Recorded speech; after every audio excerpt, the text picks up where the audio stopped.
घरगुती चटणी करायची, नोकरी व्यवसायातून वेळ नाही, मग स्वाद मसालेमध्ये या। चवीला चटणी कशी हवी ते सांगा। निवडक मसाले भाजून कांदा शिजवून बारीक अशी चटणी करून देणार, तेही तुमच्या नजरेसमोर। वा, आता तुमच्या जेवणाला चव येणार। प्रत्येक गृहिणी अभिमानाने स्वाद मसालेचंच नाव घेणार। आमचा पत्ता स्वाद मसाले, गेस्ट हाऊस शेजारी पलूस, साळशिंगे रोड, महात्मा विद्यालय शेजारी विटा। संपर्क 99 625 215 88 558 081 62।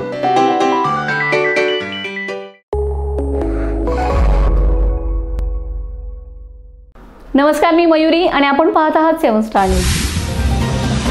विधानसभा निवडणुकीत खुद्द देवेंद्र फडणवीस यांनी शेतकऱ्यांना संपूर्ण कर्जमाफीची ग्वाही दिली होती, पण आता कर्जमाफीबद्दल राज्य सरकारने हात वर केल्याने राज्यातील 23 लाख थकबाकीदार शेतकऱ्यांसाठी बँकांचे दरवाजे कायमचे बंद झालेत। सद्यस्थितीत राज्यातील सुमारे 23 लाख शेतकऱ्यांकडे बँकांची 35,000 कोटींची थकबाकी असल्याचे SLBCतील सूत्रांनी सांगितलंय। दरवर्षी कृषी पतपुरवठ्याचा आराखडा निश्चित होऊन राज्यस्तरीय बँकर्स कमिटीच्या माध्यमातून त्याची जिल्हानिहाय अंमलबजावणी होते।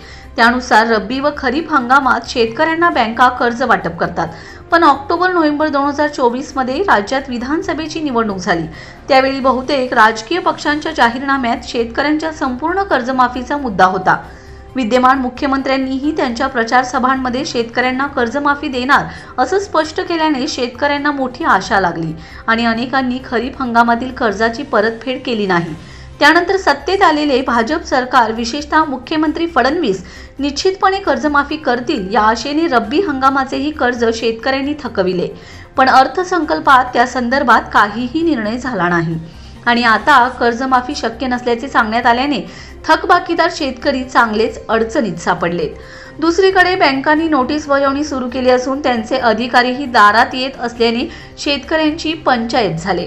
कर्जमाफीच्या आशेने शेतकरी त्यांच्याकडील कर्ज भरत नसल्याचं चित्र आहे। राज्यातील अन्य जिल्ह्यांमध्ये देखील अशी स्थिती आहे।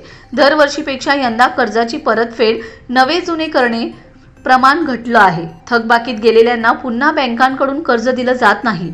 राज्यस्तरीय बँकर्स कमिटीच्या SLBC अहवालानुसार राज्यातील 1,31,34,819 शेतकऱ्यांना 30 जून 2024 पर्यंत बँकांनी 2,49,510 कोटींचं कर्ज वाटप केलंय। त्यापैकी 15.5 लाख शेतकऱ्यांकडे ऑक्टोबर-नोव्हेंबर अखेर 30,495 कोटींची थकबाकी होती। आता 30 मार्च 2025 पर्यंत थकबाकीदार शेतकऱ्यांसह त्यांच्याकडील थकबाकीची रक्कम सुमारे 5,000 कोटींनी वाढले। सर्वाधिक थकबाकीच्या जिल्ह्यांमध्ये सोलापूर, धाराशिव, यवतमाळ, वर्धा, परभणी, नंदुरबार, नांदेड, जालना, हिंगोली, गोंदिया, धुळे, गडचिरोली, बीड, बुलढाणा, अमरावती असे 15 जिल्हे आहेत। Laxman Patil, 7 star news, Islampur.